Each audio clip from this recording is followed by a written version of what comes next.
YouTube, how's it going? Welcome back to Paul's Wrath. My name is JD, and today we're continuing with our playthrough of Pokemon Blue to figure the best Rock-type Pokemon is in Generation 1 Pokemon Blue. We've played through 3 Rock-type Pokemon so far. We played through Kabutops, Omastar, and Golem. All 3 of them are fun playthroughs. Recommend you go check them out. Today we're going to continue with the trend and play through with Rhydon. Rhydon is known as the drill Pokemon. Let's look at the stats and we'll dive into the playthrough. HP is 105, Attack is 130, Defense is 120, Speed is 40, and Special is 45. Attack, HP, and Defense are very good with this Pokemon, and Speed and Special leave a lot to be desired. Let's dive into this playthrough. First battle of the game is against our rival. Rival's name is Lycansub, and gave Lycansub a Bulbasaur. Bulbasaur is a grass type. Eventually we'll get some very powerful grass moves, but right now he only has Tackle and Growl, so this is a very easy battle. 2 Stomps will knock it out, and we'll move right on to the next part of the game, which is the Bug Forest. We're going to face some trainers and talk about this Pokemon. We are a Rock Ground Pokemon. That is our typing, which means we are 4 times weak to water, and we are 4 times weak to grass. We have some other weaknesses, but they're not that much of a hindrance compared to those two. Those 2 things will obliterate us. We are in a slow level up rate, which means we take a lot more experience, a lot more effort for every level. However, when we do get a level, we get a lot more weight. We get a lot more improvement on all of our stats when we level up compared to how other Pokemon are going to be. This Pokemon has a critical hit rate of 7.81, which means we're going to rarely hit critical hits. So if you see one, it's kind of like seeing a blue moon. And look at the right side, we look at all of our moves. Somehow I clicked on the wrong overlay, so it's not showing the stats of the opposition, so it's not a big deal. But what we're seeing here on the right side is that we have a very broad move pool. We have water moves, we have ice moves, fighting, ground, electric. So we have a very broad move pool. Let's look at this next battle against our rival, number 2, on the way to Victory Road. This battle can go south because Pidgey can go for Sand Attack, which it does. However, it does not hinder us at all because we power through the Sand Attack and knock out our rival. We get a super easy win over our rival, move right on to the last trainer in the Bug Forest, and he's going to go down to 1, I think it's a Stomp, but we're going to go Horn Attack. Doesn't matter, they both do the same thing, and we do get a critical hit there, so there's a rare critical hit, and move right on to Brock's Gym. We face a Million Light Years trainer. He's going to lead out with a Diglett. Diglett does outspeed us, but it doesn't do any damage to us. We are Rock type, so any normal move is going to be very, very, very weak against us, so it only does like 1 or 2 damage every time. And now we're facing the Sandshrew. Sandshrew, kind of similar to Pidgey. Sandshrew can go for Sand Attacks. That's the only really bad thing that can happen in this battle. We get a pretty easy win. We don't even heal when we go right into our battle against Brock. And Brock's going to lead out with a Geodude, and we just go for broke on Geodude. We get a flinch. We don't get a lot of flinches, but we do get a flinch against Geodude because we do outspeed. And right now, we could go for Tail Whip and lower his defense, but it's kind of worthless. Going for Tail Whip, he's just going to counter it with Defense Curl, so it's kind of pointless. So the best thing to do here is just kind of obliterate Geodude, get him out of the way as quick as possible, and hopefully he doesn't actually get a lot of damage done to us. We have 31 hit points going into the Onix fight. Now, Onix has a bite, and what that means is every time we do an attack, whatever we do to him, he's going to do back to us double after over about 3 turns. But what we can do is whenever he does initiate bite, we go for Tail Whip. Tail Whip will lower his defense by 1 stage, so we can do that 1 or 2 times every time he does bide. And eventually he's going to be his defense is going to be fully dropped, and we're going to easily knock him out like we just did. We get a pretty easy win. I think that was a pretty easy win. I think we were controlled the whole battle. We do level up to level 11, and we move right on to Mount Moon, where we're going to not, navigate very well, but we do grab Water Gun, and we're going to grab Mega Punch right here. We're fighting this trainer. This trainer's inconsequential, but we just have to fight him because we want to get this Ether here. So we knock out the Rocket Grunt, and we grab Mega Punch, and we're going to grab an Ether, and we move right on to the last trainer of the Mount Moon, which is the Super Duper Nerd protecting his fossils. So right now we have Horn Attack, Stomp, Mega Punch, and Water Gun. Crazy thing about this Pokemon is, look at the right side, this Pokemon actually does not learn any rock or ground moves via level up. All of its rock or ground moves come via TM, which is fine because you do get some TMs. It's just very odd that if we didn't have TMs, this Pokemon really couldn't beat the game because you have nothing to hit ghosts. But we're going to beat Super Duper Nerd. We grab the Dome Fossil. Oh, hell, the Dome Fossil. Now, something I want to showcase here right now, real quick.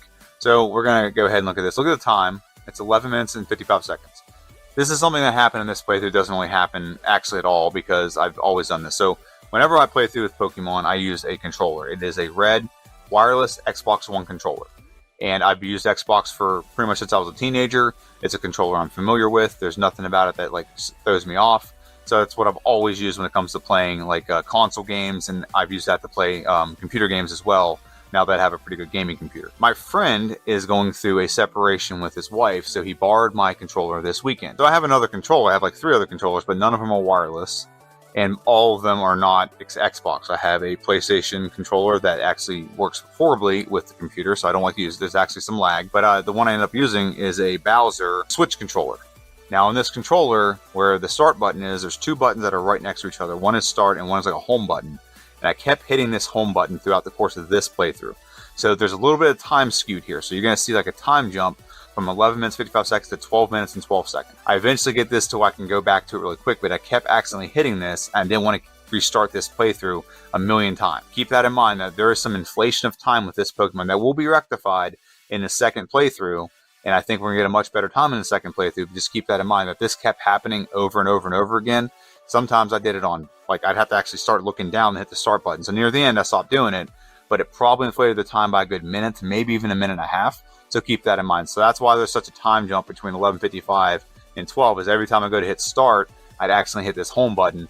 And what it does, it brings up, Microsoft computers have like a gaming thing where you can hit like the home button on like an Xbox controller. It brings up like a gaming, I don't know what it is. But it kept bringing it up, and I kept having to exit out. It paused the game, but it would not pause the timer. So just keep that in mind, that there's a little bit of time inflation. I wanted to let you know about that. Sorry I paused it and had nothing going on the screen for a while. But we're going into our next battle against our rival on Nugget Bridge. He's out with the Pidgeotto. Kind of the same thing with the last rival battle. We just got to worry about Sand Attack. He does hit us with Sand Attack, and we miss on the Abra one time, but Stomp knocks out in the second attempt. Rattata comes out, Tail Whips us, which actually boosts our attack stat, which is good, which means Mega Punch will be a one-shot on the Bulbasaur. So Sand Attack really had no effect. We'll take that and we'll move right on, and we're just going to showcase some grabbing some moves. So right there we grab Seismic Toss, and right here we're going to fight this Rocket Gentleman here. And once we beat him, we will get our first stab move of the game, which is going to be Dig. Dig is a 100 base power move, 150 with stab, and 100% accurate. It has 10 power points. It's a great move to have, and we're going to progress right on to the SSN. On the SSN, there's not a lot to do here, but we do need to go here, and we did not fight Misty first. Misty outspeeds us and will obliterate us, so I'm going to get a slightly better speed so we can at least outspeed the Staryu, so we get the win over this youngster, and we're going to grab Body Slam. Body Slam will replace Stomp. As much as Stomp is pretty good because it can actually make a Pokemon flinch, we don't have the speed to make this effective, so it's not really as useful as Body Slam. Body Slam is also more powerful, so that's the benefit to Body Slam. Body Slam one-shots the Pidgeotto, very good. Raticate comes out, we're going to Body Slam we're going to Dig on the Raticate. Body Slam probably would have done the same thing, but I think we're just trying to serve some power points. Kadabra comes out, Body Slam on the Kadabra, and the final Pokemon is going to be Ivysaur. It's going to be a two-shot. It could have gone for Vine Whip there and probably done a decent amount of damage, but not enough to knock us out. Get a pretty easy win over our rival. We're going to backtrack and face Misty. Now, kind of like how we did in the Golem playthrough, we did fight a lot of extra trainers so that we can get to the point where we're pretty much going to outspeed at least the Staryu. So that is something with this playthrough. We did fight a lot of extra trainers. We're at level 31. That's a very high level for this battle against Misty. So that means we're going to be over level for the rest of the game, which is not horrible because we are in a slow level up rate, so it's going to help us keep pace with the game. But let's dive into this battle against Misty. First battle, we outspeed the Staryu, so we go for Dig. Staryu does nothing, and then Starmie comes out. Now, if Starmie went for Bubble Beam, I think it would have one-shot us, but we hit a Dig. Even with an X-Defend, Dig is still a one-shot, so it's very powerful. With this Pokemon stats, it really does, it synergizes pretty well. And then we have the face Boomer the Hiker. We have Bubble Beam. All this Pokemon will be one-shots. Even with our low special, it's going to be a one-shot. So we're going to be Boomer the Hiker. We're going to progress right on to Celadon City. In Celadon City, we did a couple errands, and now we're going to backtrack and face Lieutenant Surge. Lieutenant Surge is going to be an absolute slaughter. He's not going to do anything to us. The only thing he can do is maybe his Voltorb can go for Sonic Boom, but we're going to go first and knock it out anyway. Body Slam's a one-shot the Voltorb. Pikachu is going to be a one-shot. X-Speed, I don't know why you would do that. You should outspeed this Pokemon. And then Body Slam on the Raichu. It went for Electric move, and we're a ground type. It does not make sense. But we're going to move right on and face this gym. Now, this is not mandatory in any playthrough. This is optional. You can face this gym and get a lot of experience, which is why we're doing this. We are in the slow level up rate, so I thought it would be a good idea to go in here and fight these trainers and get some extra levels. While we're in here, I'm going to talk about something else. I don't talk about this usually often in these playthroughs because they're so quick, but it does give me an opportunity because we're showcasing this. Please make sure you like, make sure you comment on the video, and make sure you subscribe to this channel. Liking gets it out to more people. If you're watching this, people who have similar interests to you, it'll show up in their search history or like, a recommended video. If you do that, if you comment, it's like taking that like and then timesing it by 10. Like it's like hitting it with a sword dance. It really ups it, gets out to more people. And obviously the final thing is, if you can, just go click that subscribe button. Subscribers really show YouTube that you're willing to come back and watch it. And like I said, it also helps get it out to more people. And if you can watch to the end, that'd also be amazing because that helps out the algorithm as well. People watch all the way in. It showcases more videos to people who have similar interests to you. But we're about to face the last member of this karate dojo, I always call it Cobra Kai because it looks, it's a karate dojo, and I think their logo would be cool if their logo was Arbok.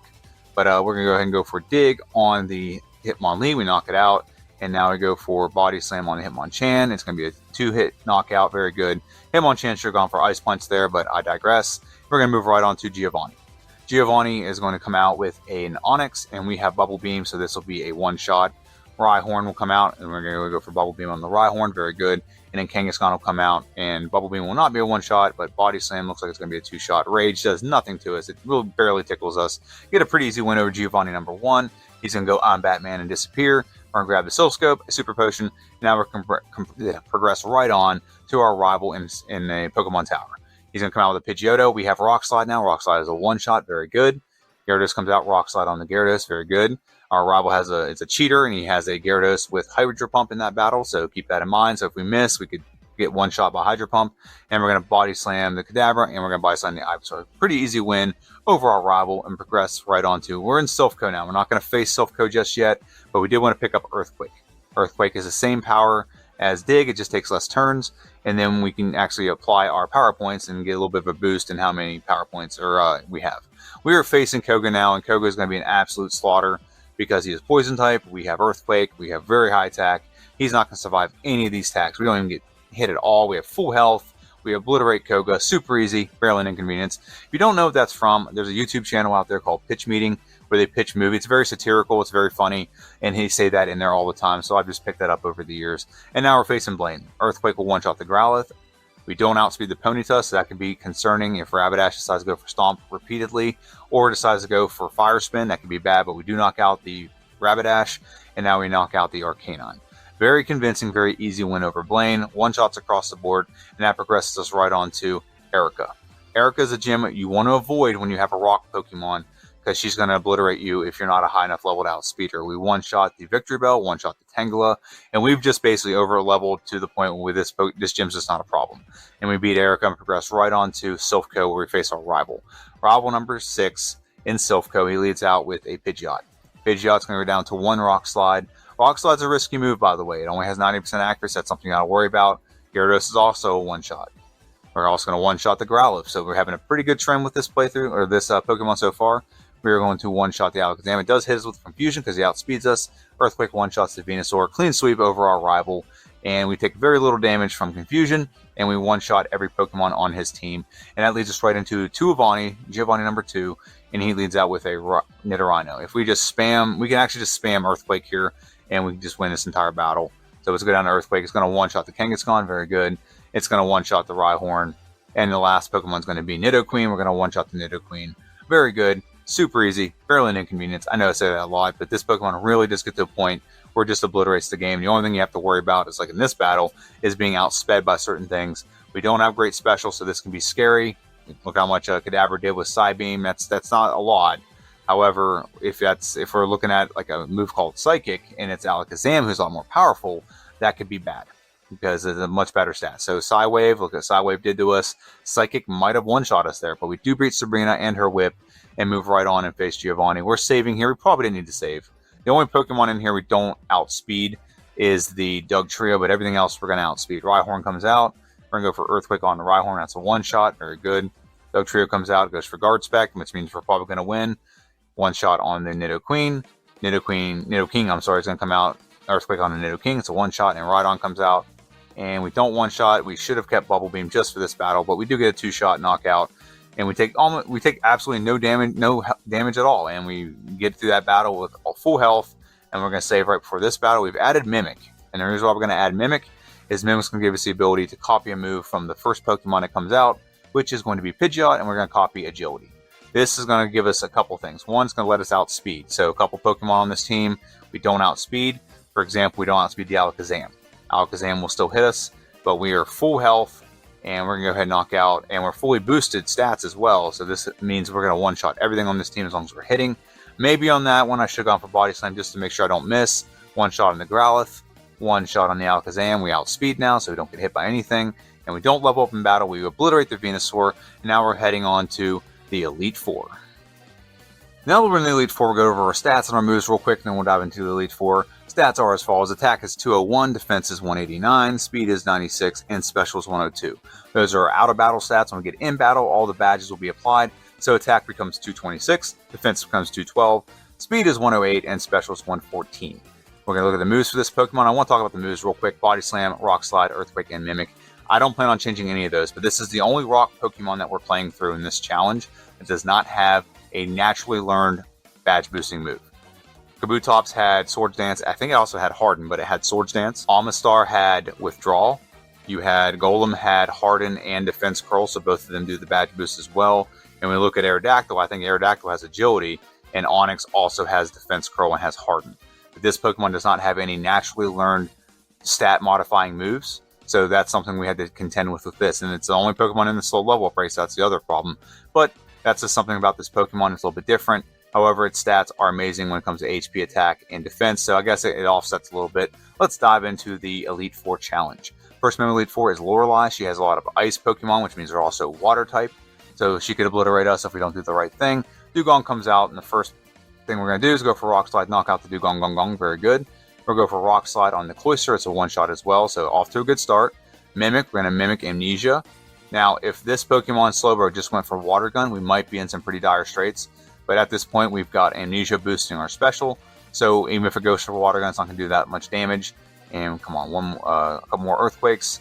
Now, he went for Withdrawal, which ups his physical defense. So that's why we're not doing that much damage. Even though we are a good physical damaging Pokemon. If we had maybe like Thunderbolt here, maybe this battle would have gone differently. Since we badge boosted. However, I don't want to get rid of our physical damaging move. This is strictly a physical damaging Pokemon. The only reason special moves will work here just because we mimicked Amnesia.